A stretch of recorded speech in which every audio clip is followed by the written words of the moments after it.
trying to make y'all comfortable. For the record, you ain't trying to grow, then it's done for you.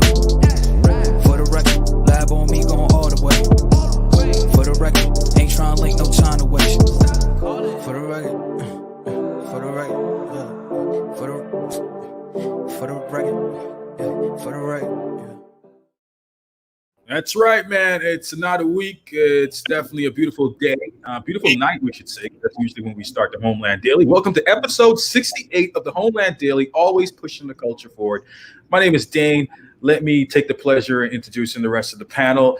No stranger to you guys, especially those of you that are fans of the show. Thank you so much for joining. But I will go ahead and do it as always. Introduce these guys, man, women and guys. Right, by the way, well, yeah, you know what I mean. Give it up right now. Straight out of New York, not from New York by any means, but currently based in New York. Give it up for filmmaker and entrepreneur, Liz Charles. How are you doing, Liz? I'm cold, Dane. I am cold. That's how I'm doing. Okay. It just went straight from summer and it's like fall. We don't even know what that is. It's freezing outside. I don't like it. Oh, that's a problem. We'll talk about that soon, why it's a problem for it to be cold. Let's give it up for our next host, singer-songwriter and producer and entrepreneur. This is the guy behind a lot of the ideas that you've seen that's been popping up in Cayman now. Give it up for Rico Rolando. What's up, guys? It's hot as hell in West. So, I'm the opposite of Liz. Oh man!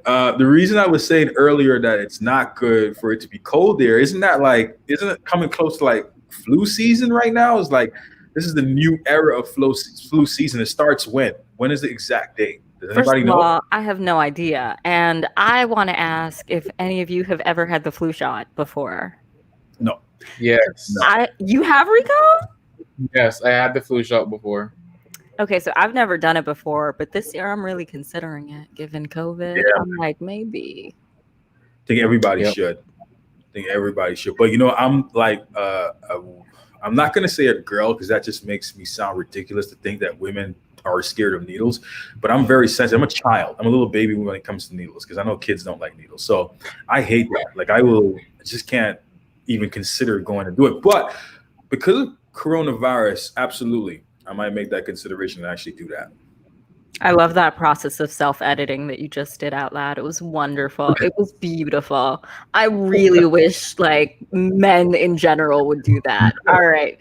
How's your week? How are you, Dane?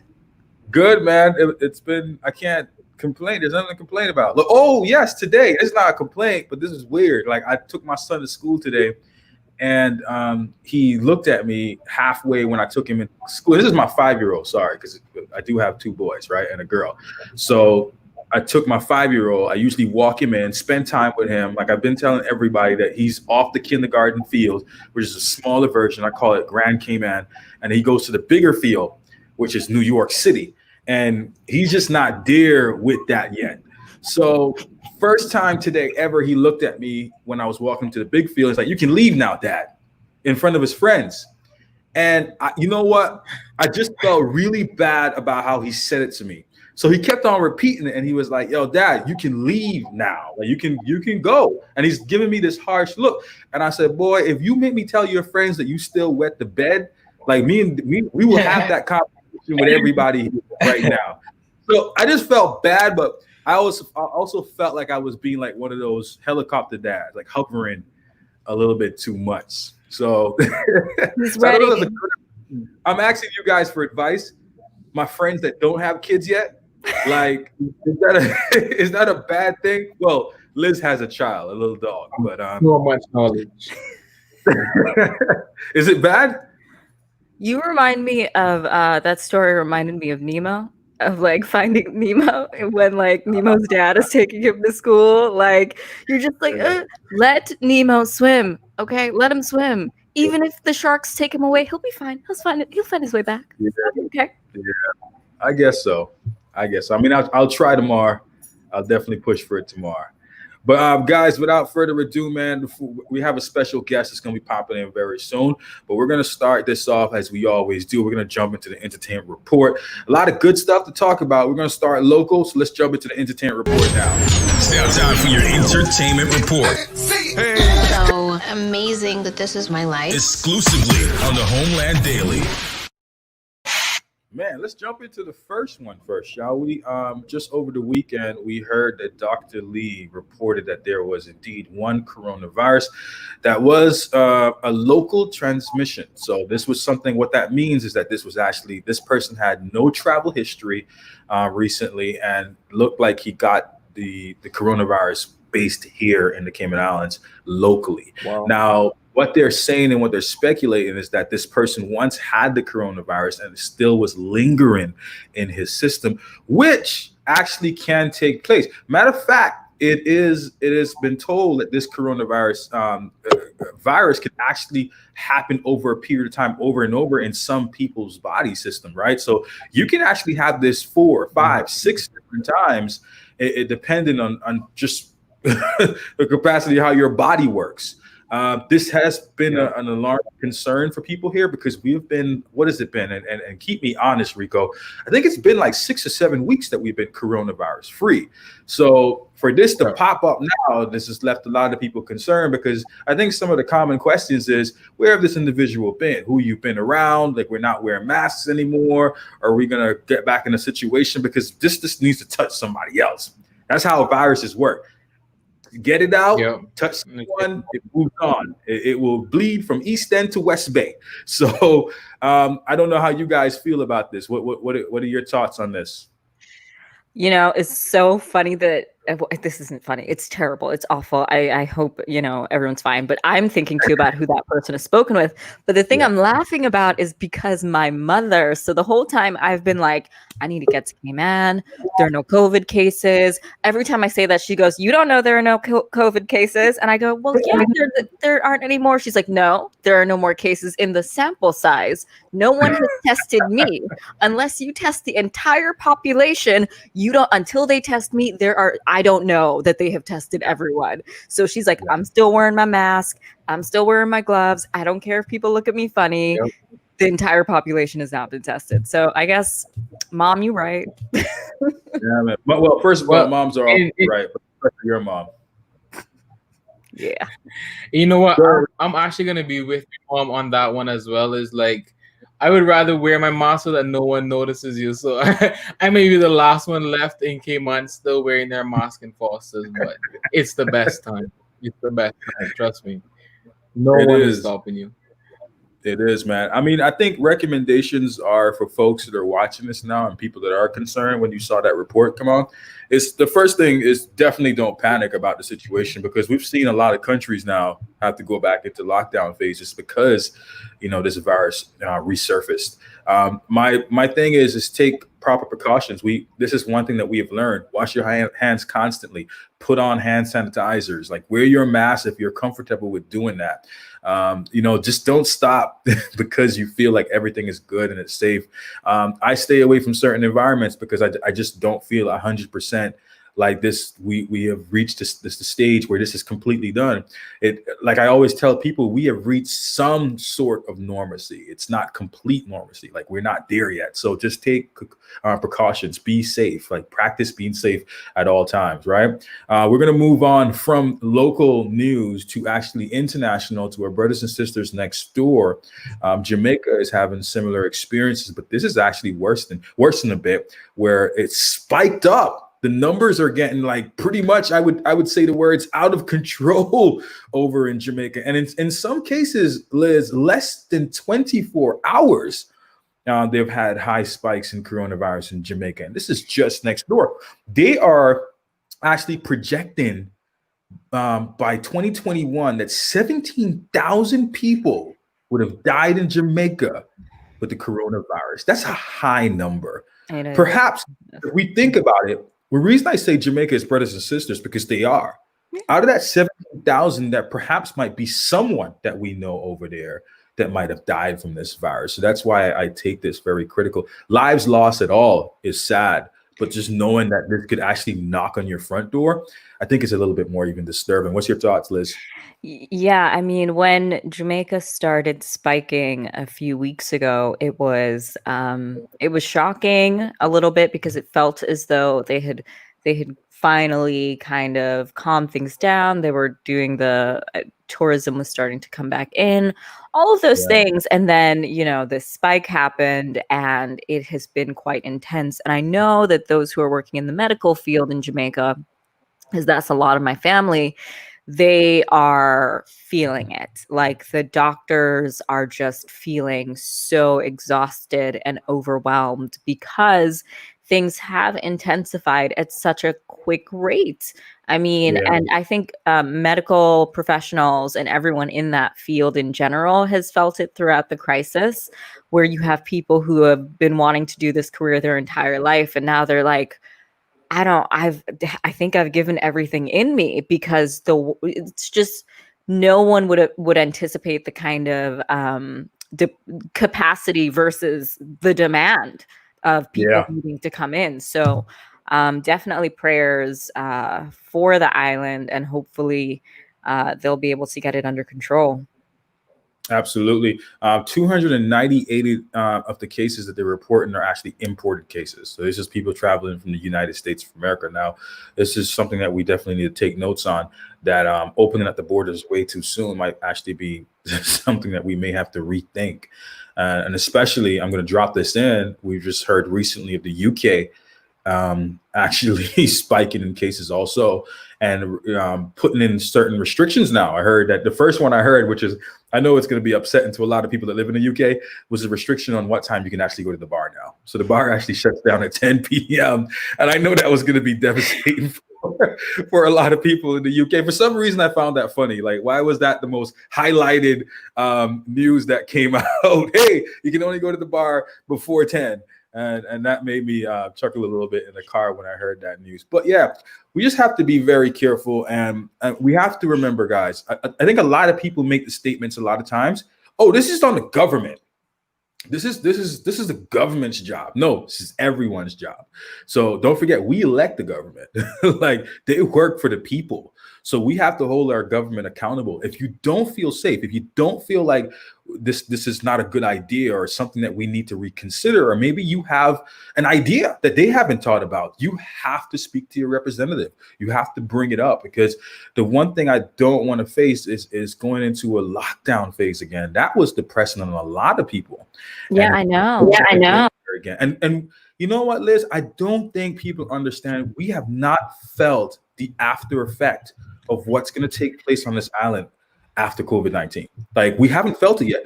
Somebody was telling me that 50% of the restaurants here on the island might be shut down before June of next year. 50% of restaurants here on the island. That's a high number. I think about the conversation that we had a couple shows ago, where we are starting to feel the effects of it. We are starting to feel the way that people are expressing themselves after being shut up for this much time, how it has come out, how people's vices have played out, and kind of wreaked havoc in certain ways in social interactions. And so there's that. There's the acknowledgement of Cayman Compass posted a story today about the food insecurity, and how many Caymanians, 20% of Caymanians were missed at least one meal, through a day throughout the entire coronavirus. So there were people who were hungry. And so the mental effects, the economic effects, it's all it's wild. And I think the trickle of the effects we're starting to feel, but you're right, the long tail has not begun. Yeah, and I'm more concerned about, well, there's a lot of things that I'm concerned about, but the one thing that's really it's on my mind heavily is the job loss in the tourism industry. I just don't know. I don't think we realize how deep this actually goes, man. And there are people that's all they know. That's all they know. They can't do anything else. Let's just be honest. Since leaving high school, that's the industry they got into. Yeah. And I don't think people understand that. So I'm very, very, very concerned about the tourism industry. And I think a lot of people are thinking that, hey, We're back in January. We're good. No, I wish, and I'm being very positive when I say this, but you have to look at where we at right now and what's going on around the world. And first of all, there are people that have lost jobs in the United States, in the UK, in the Caribbean. Their travel plans have changed, life have changed, the way they spend money has changed. You know, it's different. But I don't want to spend too many time pouring in negativity on this topic. I think we just need to figure out how to create a platform that we can bring incredible people on this platform and talk about unique ways and how we can, you know, uplift the financial industry here in the Cayman Islands, tourism industry, whatever else it takes, restaurants. We can do something. We can bring a lot of people on this platform and help with that. That's Moving right. on. And like our mother says, unless you've been tested, keep your mask on. Wonderful. Yeah. Absolutely. I like that. All right, last but definitely not least, before we get into our guest, our special guest of the show, we heard the story last week when we spoke about it, when it broke first on the internet. It was Cardi B and, of course, Offset filing for divorce, which actually came directly from Cardi B.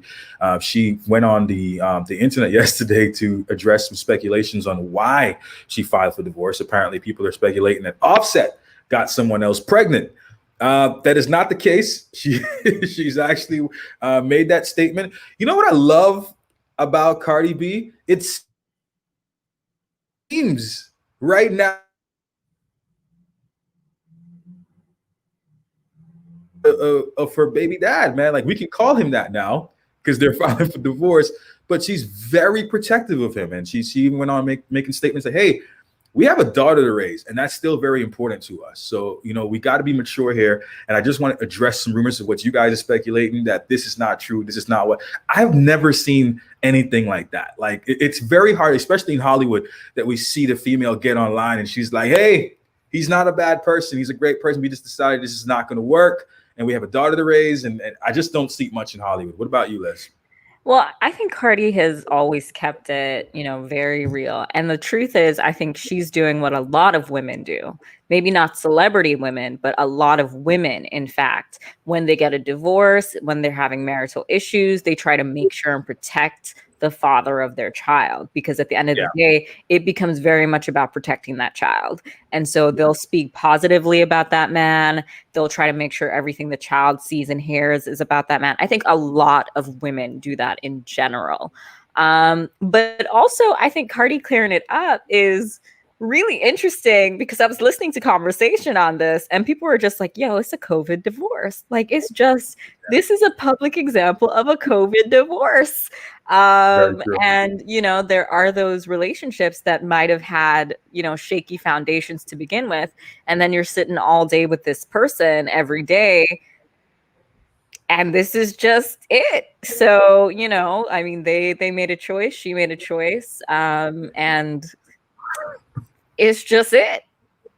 I'm laughing because it's so true. There's so many things happening in COVID. Like, COVID has left a lot of people delusional. Like, you don't need a next baby. Like, you got 7 kids running around already. Stop justifying why you need an 8th kid. Do not bring a child in this climate. Like, do not do it. It's like the opposite of like the baby booms back in the day. Like, back in the day, it was like depressed. Yeah, like back in the day, if something like this happened, you would see a baby boom afterwards. Like the Great Depression, then you had the baby boomers after that, because people was like, they had nothing to do, and so, you know, they had children. But now, today's society, we like, no more kids. We supposed to what? No, you want us to work from home? No. Yo, like, somebody called me up and was like, yo, I'm gonna get a divorce. I'm finally seeing who this person is. Finally seeing who she. I said, you ain't finally seeing who nobody is. That's who they always was. It took a crisis to bring it out. But what I will tell you is, this is not the time to build an exit door.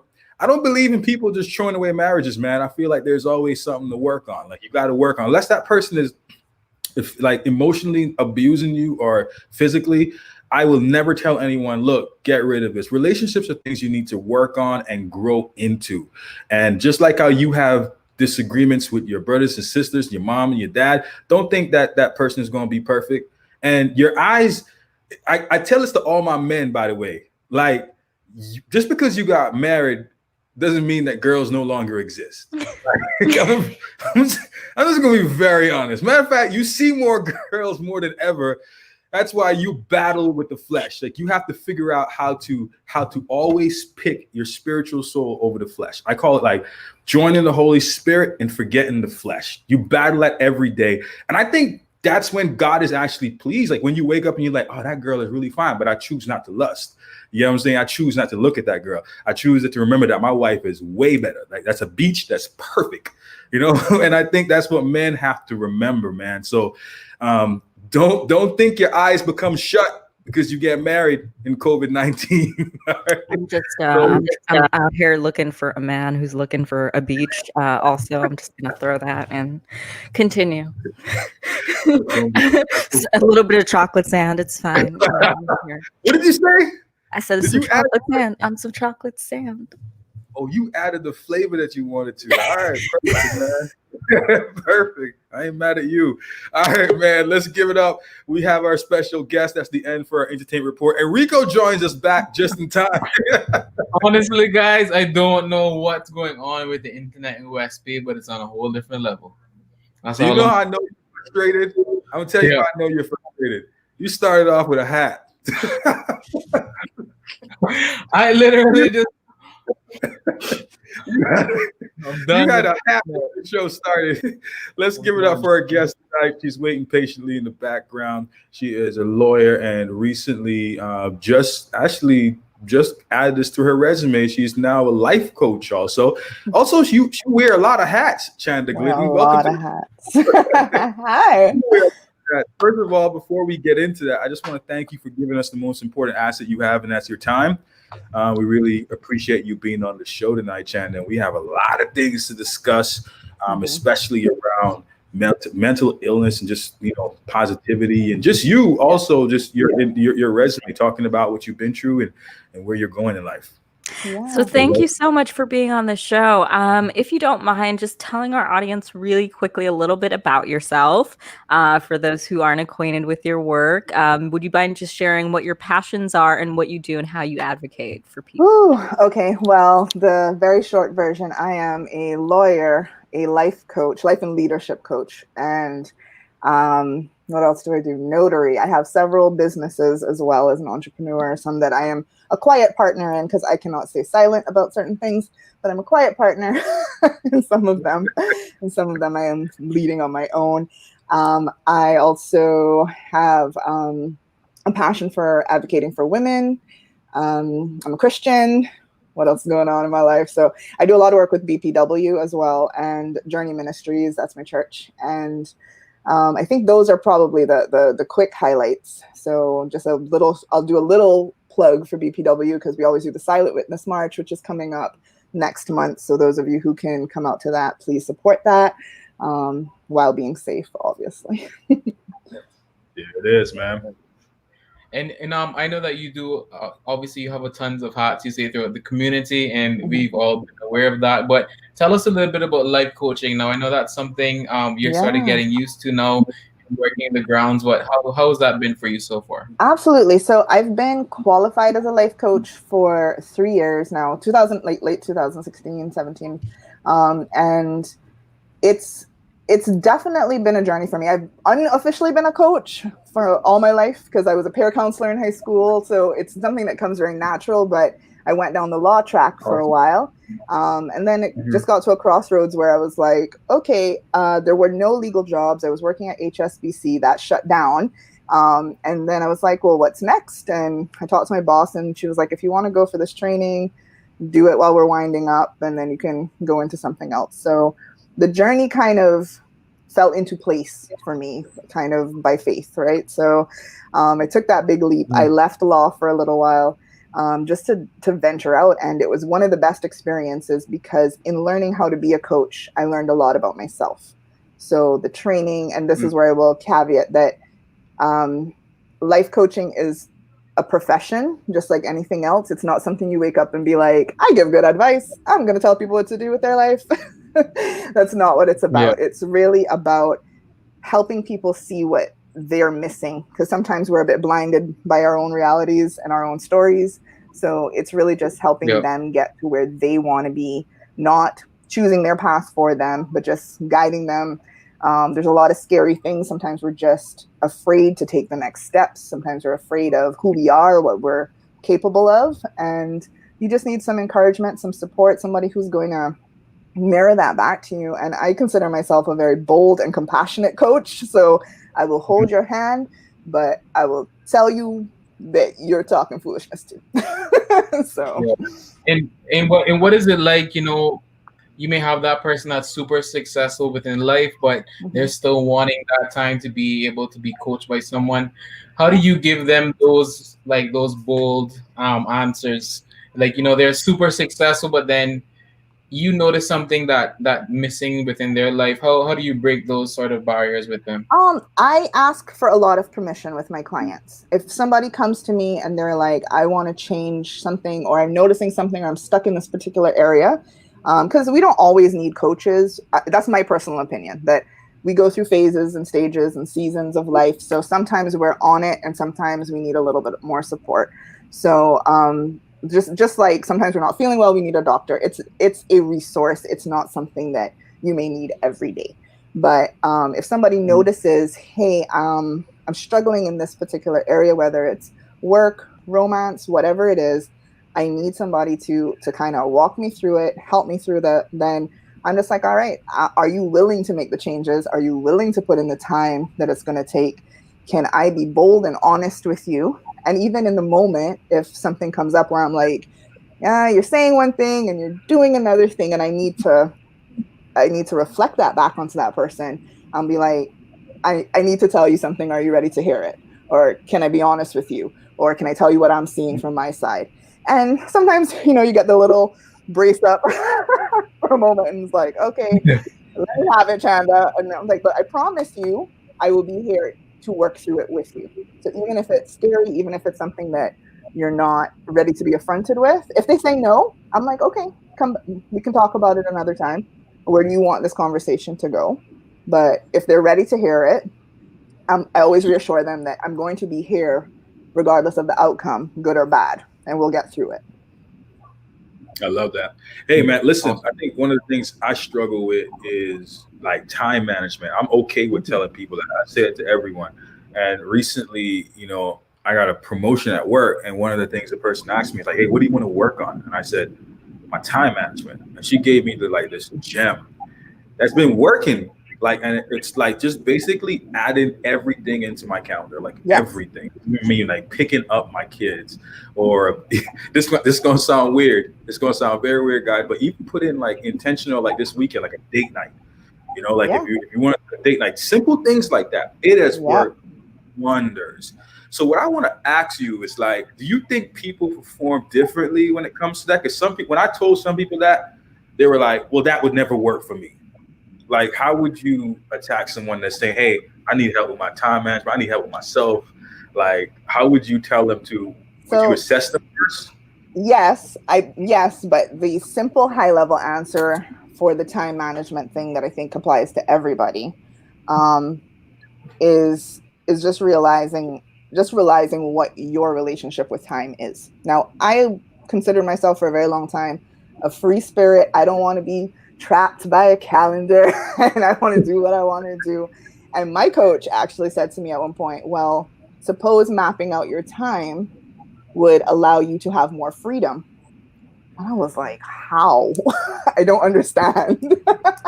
But I realized if I made time, and similar to what you're saying, accounted for what I wanted to do. Okay, I want some time where I'm not doing anything, I'm not responsible for anything, and that's going to be between 6 and 8 p.m. on a Thursday. That's my time to do that. And I can say no, I can be free. It allows me to be able to do whatever I want to do within that time while getting the other thing done. A lot of people also feel that they are a slave to time instead of time is a resource for them. So that's one of the biggest complaints I get from people is there's just not enough. There's not enough. There's not enough. So let me ask you guys, how many hours are in a day? All right. How many hours are in a week? 24 times 7. 168 hours in a week. That's a lot of hours. Yeah, You can get some things done in 168 hours. absolutely. But you should be sleeping a lot of that time. But even if you take away the 8 hours out of every day, right, you still got what, 16? Right? So I'm So- taking out 9 hours, but more or less. But my point is, I think for some people, and I was very much guilty of this, when we have individual tasks, if I come to you, Dane, and I say, hey, can you do this one thing? Can you edit this report? Can you look at this video? Can you pick up the kids? Each one of those individual things is like, yeah, sure, no problem. But in a day, then it starts to become really, really packed in, right? But if you're looking at a week and saying, okay, these are the things that I have to do in a week, then I can spread them out a little more, and I'm seeing in front of me what is actually going on in my life. Because I'm like, oh yeah, that's not a big deal. That's not a big deal. That's not. And then all of a sudden I have a 16 task to-do list, and I'm like, there's no way I'm ever going to accomplish this. I'm going to get overwhelmed, and then I start to get stressed out. So that was the first assignment that I got a business coach, and that was the first thing that we did together. Mhm. But in addition to having a business coach, I also have a therapist. And so I've always wondered about the life coach approach. And can you speak a little bit to, especially when I talk with my friends in Cayman, and it seems as though there is a shortage of therapists in comparison to how many people just having the options to be able to go out. And so can you talk about the difference between life coaching and being a certified therapist or psychologist, and why you chose the life coaching route? Absolutely, Liz. And that's a very, very good question, because a lot of people struggle with that. I am not a quote unquote mental health professional in the sense of what the Mental Health Commission and the medical board would consider mental health. But I do think coaching plays very much into mental health. And sometimes our worlds overlap. So with a therapist, there is healing, there's behavioral, and a lot of, it doesn't just stop at healing, but there are more medical diagnosed, sometimes traumas, therapeutic needs that are medical issues, whether you're born with them, whether you have developed them, that someone with a medical background needs to be able to identify and treat, versus a coach where we might recognize some of those and refer you to see a therapist in addition to doing your coaching. That we look at sometimes some behavioral things, like what are your patterns, what are your excuses, but the bigger difference is kind of like, if you have a major trauma that you need to heal from, or you need to understand why this thing happened to you and it's keeping you stuck that you can't move forward with your life, that's the time to see a therapist. If you have a goal, or you just feel stuck in a rut and you say, I know I want to be here with my life, I just don't know how to get there, that's more what a coach comes into. And then you have all the different specialities of coaches, just like how you have therapists that specialize in different fields. So business coaches, leadership coaches, life coaches, relationship coaches, family coaches, every flavor. So I don't know if you need any more on that, but I'll just say that we can work hand in hand. So once somebody is getting the treatment they need on the therapy side, if it makes sense for them to go ahead with coaching to move forward at the same time, then we can do that as well. But, I would actually piggyback off of that really quickly, just because you are someone who is a lawyer. And being a lawyer, I feel like people hear when you're a kid, it's like, become a doctor, become a lawyer, in Cayman, become an accountant, become an engineer, those things. And so was there a big transition, do you believe, in the way that people perceived you? Absolutely. Yeah, okay, you knew where I was going. Why would you want to leave your big law job to be a life coach? Obviously, it's not going to be the same money. Obviously, it's not the same prestige. It was a lot of, what is a life coach even do? Like, what is that? So people didn't understand it. They liked the label of lawyer. They could tidily put that into a box. So how did you respond to, I guess, and how did it affect you on the inside, kind of feeling that prestige applies to your being a lawyer, but not to your being a life coach? Yeah, there was a little bit of imposter syndrome in the beginning. So And I think that's natural. Anytime you're kind of switching, a big switches like that, even though you've been trained, until you're comfortable and settled with your personal style, who you are, your niche, your market, like until you're really settled in it, it can feel like very scary. You can doubt yourself a lot. And I think for me, and I'll just be very vulnerable and honest, like in the beginning, there was a lot of like people saying I'm amazing as a life coach, but yet they're not willing to pay me for it. So there was also that balance. And I mean, just in addition to the other struggle of businesses take time to develop, I apparently love a challenge. So I'm going to choose an industry that no one knows anything about and let's go there.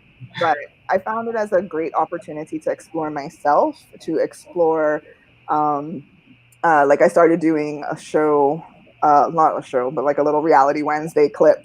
And I think some of you may have seen it, but like I was like taking real everyday events that I would come across or my clients would talk about. And I'd be like, okay, how can we kind of make this into a little bit of parody so people can, a little more palatable and not so harsh, but, people can get the point of, hey, this is real life. And this is maybe an issue I might be able to talk to somebody about.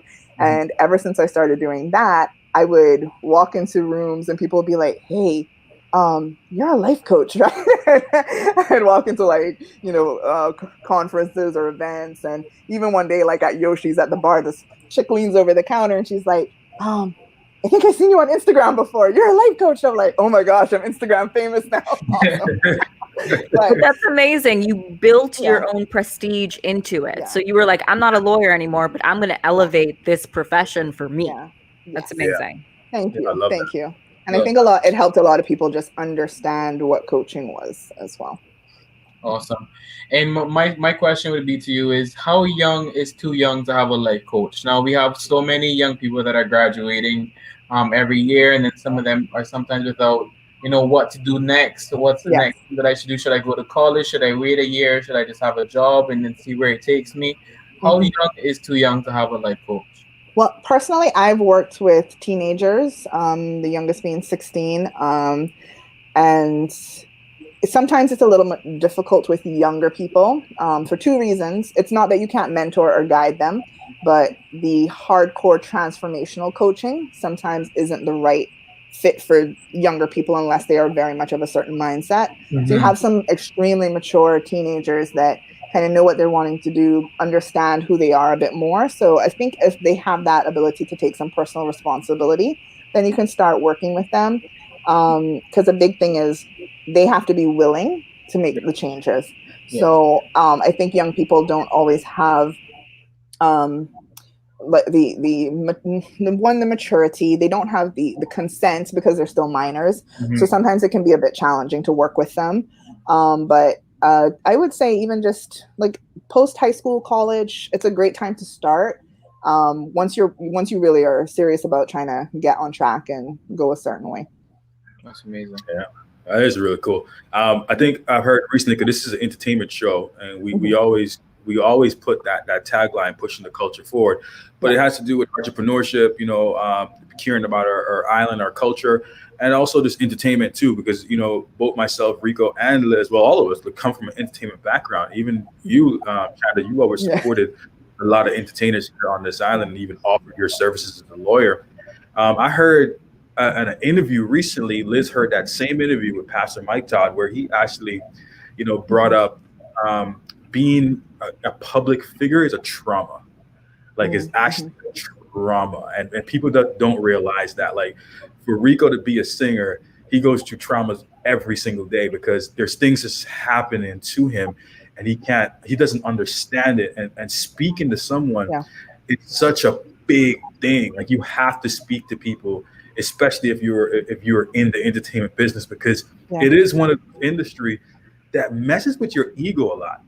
So I guess my question to you is, can you seek a life coach for that? Like there are counselors that I would recommend you go to also, but life coach is pretty much someone you can dabble and have conversations with, because just starting the conversations is important, correct? Yeah. Actually, I did a group session with a bunch of young artists about 2 years ago, maybe. And we just got together and we talked about like, hey, what are some of the issues you guys are facing? So like some of the anxiety stuff came up. And what was really cool was they were all different backgrounds. Some were like engineers, and it was a range from like 16 to 27. And you had people like just of all different talents, singers, rappers, like I said, engineers. So it was like across the board. And it was just guys. It was just guys. And they were like, wow, we've never actually sat down and talked like this before. Yeah. And then at the end of it, we went through and made them all acknowledge something really great that they saw in the other person. And they didn't say anything. We just wrote it on the board. Like everybody had to say something about each of them. And we put it on Post-its and put it under their name. And then we read them through. And the guys were just like, I had no idea this person saw me like this. And like, it just built up the support within them, their own confidence, but also like they learned from each other. So I think as a coach, sometimes our best tool is to be able to bring people together, not just one-on-one, but we are about facilitating a whole experience for people. So it can be one-on-one. And I know that there's a lot, I just want to go back to that trauma point because, and I've seen it with a lot of especially young entertainers, you are putting yourself out there and your heart wants this. You're passionate about it. You're talented and you are putting yourself on a platform to be criticized by everyone, whether it is bad or good. And that has to hurt sometimes, no matter how good you are, no matter if you know you made a mistake. And the ability to have somebody backing you in your corner that's impartial and is gonna, that you can trust their word, whether something is, whether you can use improvement or whether you did a good job and just try again, that you can really break things down for you. I think that is crucial, especially in the entertainment business, because you're going to have those moments where you're going to completely doubt yourself. You're going to want to put it down. And what I have told, and I want to just say this to encourage any young artists in any creative field, that do not quit. If you know this is where your heart is, do not quit. Put it down if you need to put it down. Come back to it, but don't quit. I love that. That's beautiful. And we're getting close to our time, but I want to ask you, what is one thing that you feel like you have gotten personally out of being a life coach that you couldn't have gotten from law, you couldn't have gotten even if you'd gone the route of being a therapist, you couldn't have gotten from any other like you said, you're a multifaceted person who has, several endeavors, but life coaching, and what's one unique piece of value that you've gotten from this specific field? I think that's a great question. Thanks for putting me on the spot. I would say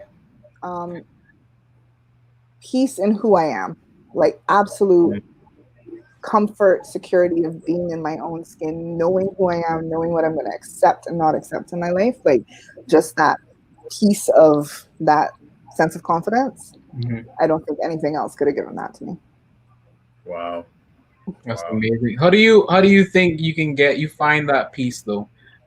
There's so many people that are young that may be saying, oh, I just need that peace, I just need that money, I just need all that stuff. And then when they finally get there, they realize it's going to take a lot more than money. It's going to take a lot more than people liking you to really love yourself. I had all the money, I had all the things, I was miserable. And that's good. It took a lot of losing everything and starting over and really crafting who I wanted to be and self-love and learning that. Like it takes work. It's not even something that's not going to happen overnight. It takes time, and like I said, it takes dedication and willingness to want to do that. And I'll just leave it there. It's a great way to leave it. And I agree with what you said. There's a lot of people that just, they're chasing these things, but they don't realize it's temporary happiness at the end of when you reach to it, right? Yeah. And I will say, and sorry, my thought had slipped me, but and it's so sad because it's the most important thing. But through coaching, I actually did rediscover my spirituality.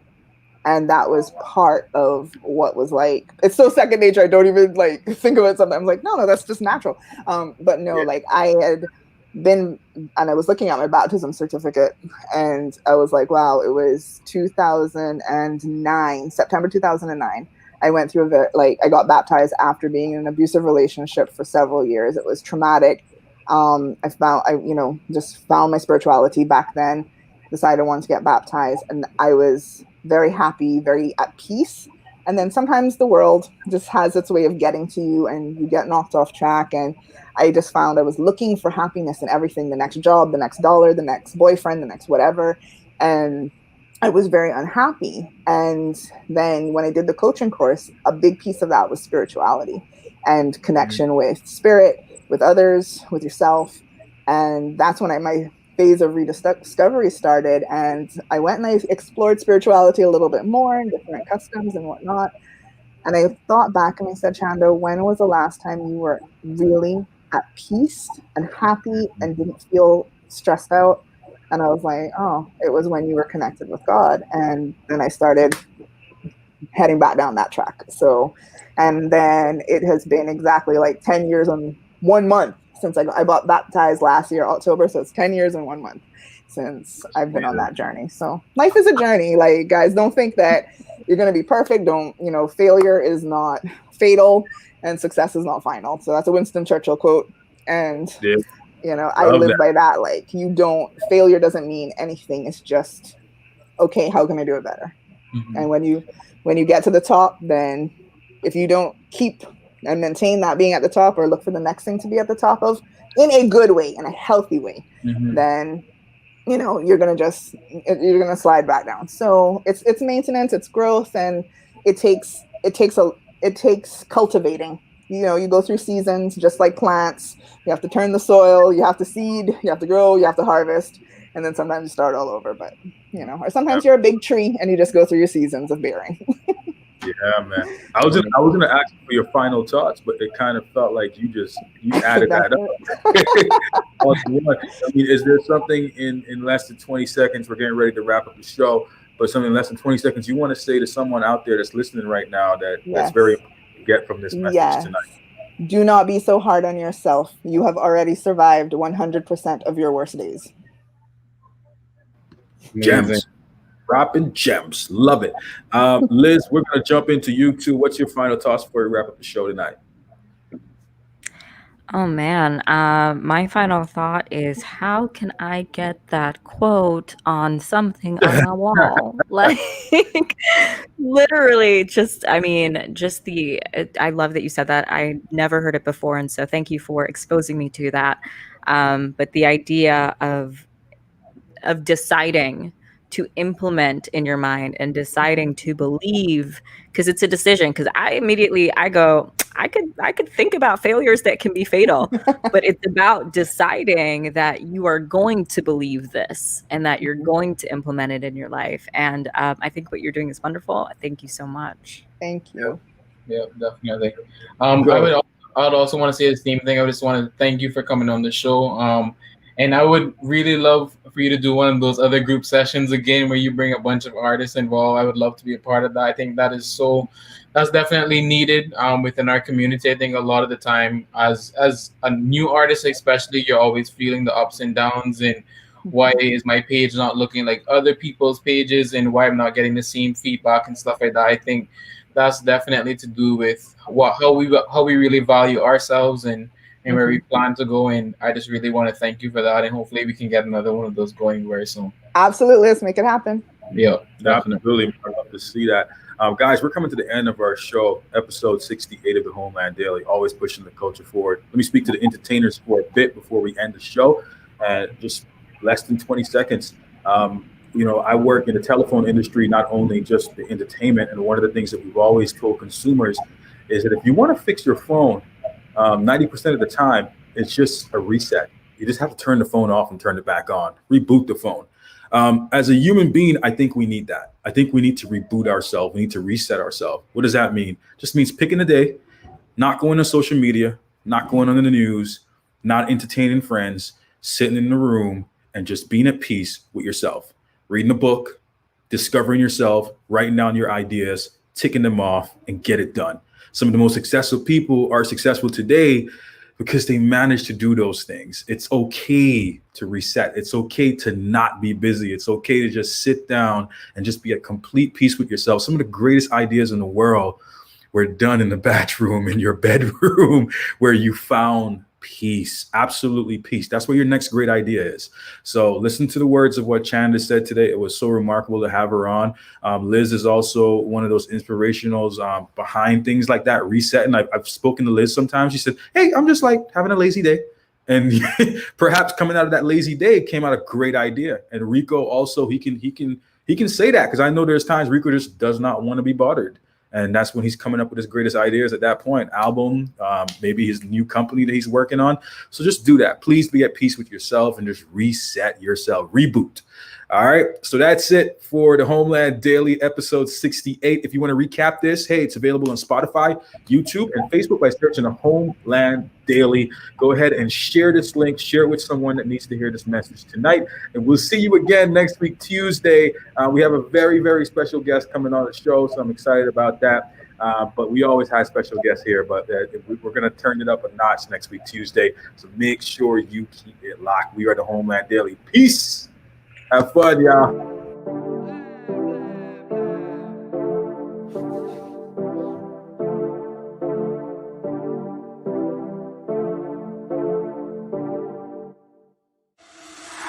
For the record, I'm done trying to make y'all comfortable. For the record, you ain't trying to grow, then it's done for you. For the record, lab on me going all the way. For the record, ain't trying to link, no time to waste. For the record, for the record.